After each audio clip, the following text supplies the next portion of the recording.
Polisi periksa 3 pengawal Sultan di Pontianak, kasus penganiayaan Ratu Nina Keraton Pontianak. Sempat viral aksi pengusiran yang dialami Ratu Nina. Kepolisian masih melakukan penyelidikan terhadap perkara pengusiran dan penganiayaan Ratu Kesultanan Pontianak Nina Widyastuti, istri pertama Sultan Pontianak, Syarif Mahmud Melvin Al-Qadri saat acara di Keraton pada Minggu 31 Oktober 2021 siang. Kasat Reskrim Polresta Pontianak AKP Indra Asrianto kepada wartawan menyebut pemeriksaan 3 pengawal tersebut langsung didampingi oleh Sultan Pontianak Syarif Mahmud Melvin.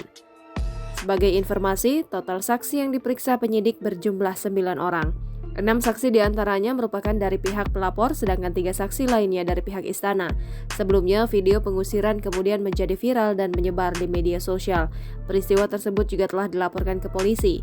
Indra menerangkan peristiwa tersebut terjadi pada Minggu pagi di Istana Keraton Kadariah, Pontianak, Kalimantan Barat. Jangan lupa subscribe, share, komen, dan like ya!